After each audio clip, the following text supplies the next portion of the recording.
When you got the call, what was the very first thought that crossed your mind? I was taken aback. So I wasn't thinking of this. I wasn't planning this.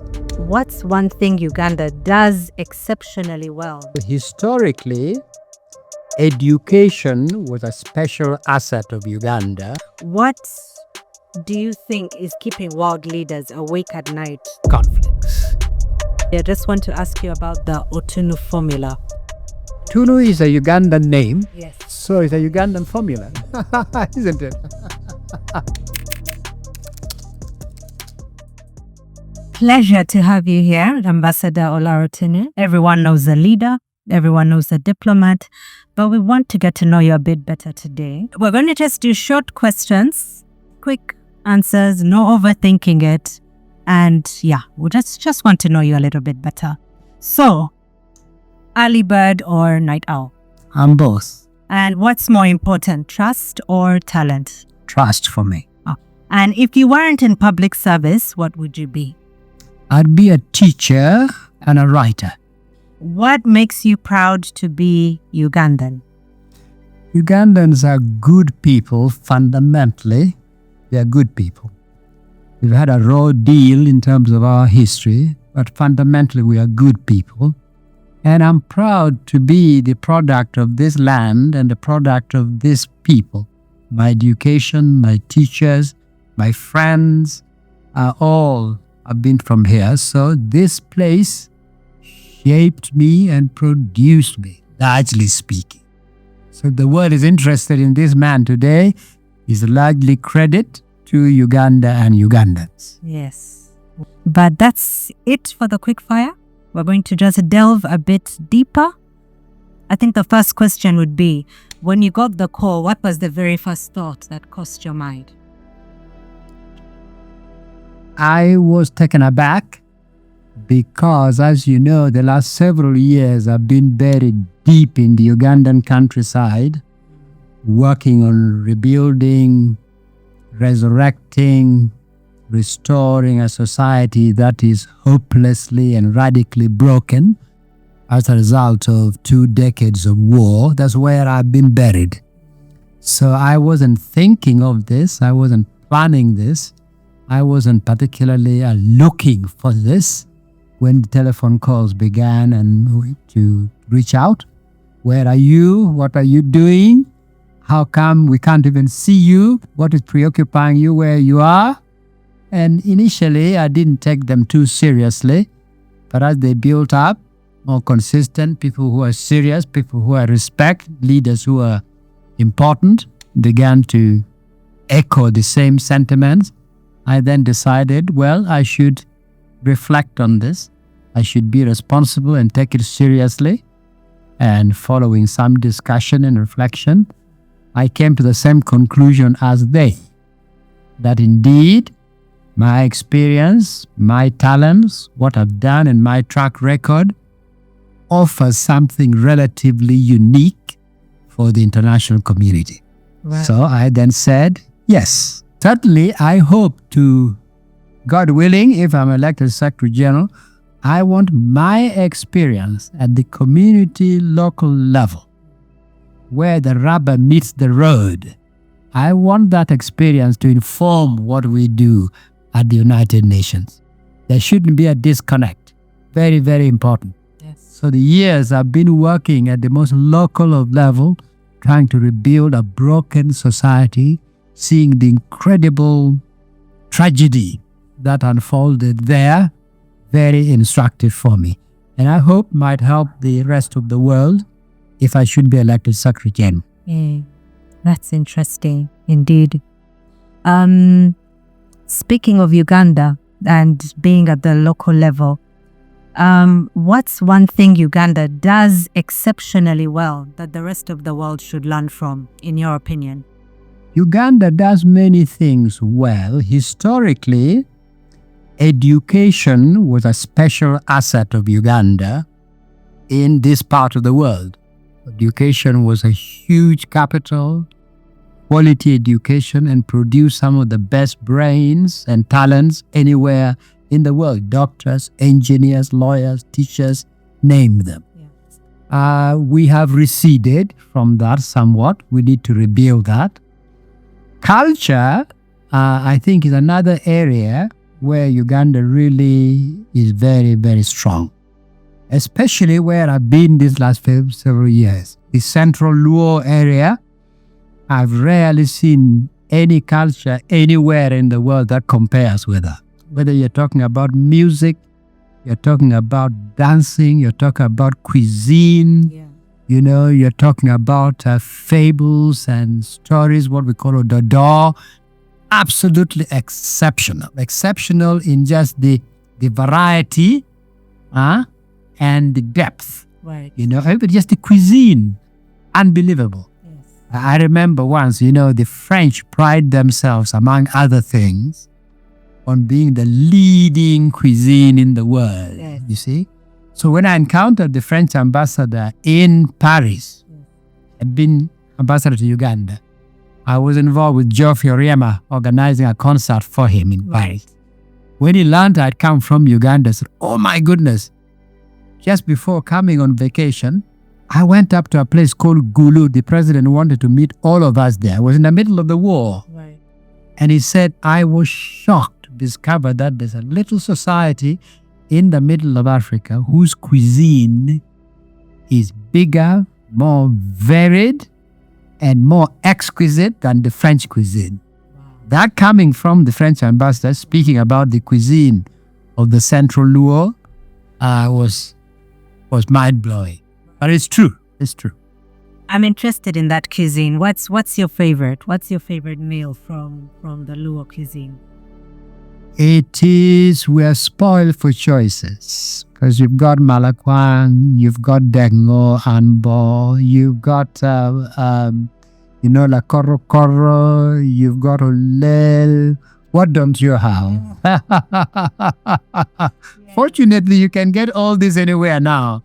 Just around Kampala here, there are little kiosks and little places, unassuming places, but with the best cuisine in the world. So, just going onto the world scene, what do you think is keeping world leaders awake at night that ordinary people don't see? First, at this moment in world history, we have major intractable conflicts. Ukraine, Iran, Gaza. We've got the situation which is ongoing in parts of DRC. We've got Somalia. So we've got major conflicts that is shaking the world. That is keeping many world leaders awake because they are not clear their way out of those conflicts. Right. And those conflicts, as we know, impact the entire world. Yeah. See how the conflict in Iran has affected us at the petrol station and on the price of everything. So that is one. Two, we are entering a world where our economy will largely be shaped by a revolutionary, earth-shaking development, the full impact of which is only emerging now. Artificial intelligence. Right. Artificial intelligence. Yes. This is huge. But we do not yet know how best to marshal this force, which could be a big force for good. How to make this a public good. Yes. How to make it benefit most of the world and not only some of the world. How to make the little boy in Katwe under the mango tree be part of this, because it's about creativity. It's not about where you are located on the map. It's about creativity and what you can come up, and they can do earth-shaking things right here in Katwe. Yeah. So the development and the prospects of the dominance of artificial intelligence is a huge thing. I'm disappointed that in our country and maybe many parts of Africa, we have not yet come to the full realization of the import of this. Right. When I go to schools and universities here and speak about artificial intelligence, they still look at me as scans. Now we need to change this. So how we work out a regime an arrangement, a system for marshalling, the benefits of artificial intelligence, make it a public good, make it accessible to most countries and most people, and not let it dominate us. Right. Is a big challenge that we are facing, and the United Nations needs to help us in coming to grips with this. Among the challenges that we need to really face and come to possible solutions on is how to articulate what is enunciated at the level of the United Nations. Good ideas, standards, values, aspirations. But how that then comes down to where the action and implementation has to take place, to the local, to the national, the community level. Right. It's what I call the global, from the global to the community, and from the community to the global. We haven't got that right yet. Right. Let me give you an example. Yes. I was very involved with what came to be called Millennium Development Goals. Among them, universal primary education, universal secondary education. We're very proud of that. I was a small group that designed that. But when I went to some countries and saw the impact, what had actually happened, I regretted. Countries that planned and invested ahead of time before unveiling universal primary education, they did well. Right. But countries that thought, well, the UN is now decreed that there should be universal primary education, so there shall be. Secondary school will be free. No planning, no investment. What they had, even though it was not universal, collapsed. In its place, nothing took over. That's a good example of well-intended aspirations, well-intended standards, well-intended ambitions at the global level, but not well managed in transmitting this to the community, the national level where the action takes place, the mismatch, a disconnect, and then our good intentions turn into tragedies. Finally, I just want to ask you about the Otunnu formula. You mentioned the Otunnu formula. Otunnu is a Ugandan name. Yes. So it's a Ugandan formula, isn't it? Yes. You own this formula, I think. Yes. If you could take us through what does that mean? Well, look, the genesis of this goes back to 1981. December 1981. Uganda was a member of the Security Council, and as Uganda's ambassador on the Security Council, I became president in December of that year. The previous 6 months, the Security Council had been struggling to elect a new Secretary General. The contest was between two giants, Kurt Waldheim, the incumbent at the time, and Minister Salim of Tanzania on the other hand. And when I became president of the Security Council, I said, look, this is taking us nowhere. The mandate of the incumbent is about to expire. We shall have a major crisis in our hands. So I said, let's suspend the voting.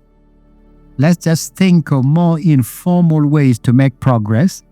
And I came up with the ideas, the formula that came to be known as the Otunnu formula, by which we did straw balloting very informally. They don't count ultimately, but they gauge where we might be going.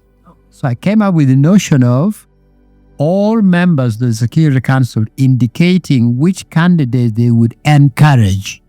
Why? Because for a candidate to win, you need to garner 9 positive votes from any member. Right. So any member can indicate encouragement, meaning gauging the capacity of a candidate to gather enough votes to reach 9. Then I said, only for the permanent members, they should indicate discourage. Why? Because we wanted to gauge the capacity of a candidate to either attract a veto, which would then be fatal for them, or to avoid any veto, which would open the way for them to go forward. Right. So the discouragement was only indicated by the permanent members. So discourage, the ballots were for permanent members, encourage for everybody. So that essentially is the key elements of the Otunnu formula. All this is done very informally. Okay. Then when the council feels that there may be a candidate or two candidates who are edging close perhaps to a possible positive outcome. Right. Maybe somebody is getting votes which are close to 9 or even beyond 9. Yeah. Encouragement, and maybe avoiding any discouragement of the permanent members. Then the Security Council can say, we are now ready to go to the formal session to do formal voting. In 1981, we only did that once. After we had done the Otunnu formula, we only went once to a formal session, and we had a successful outcome in Perez de Cuellar. So that is the Otunnu formula, which has been employed ever since 1981. He had a formula on Grenada crisis. Right. The Grenada was 1983. Right. When an invasion took place. The government, the sitting president was killed. There was a coup d'etat effectively. Right. And two delegations turned up at the General Assembly. Yes. To say, we represent Grenada, we represent Grenada. And the General Assembly was paralyzed, couldn't do any business for I think about 2-3 weeks because they couldn't agree who should represent Grenada. Right.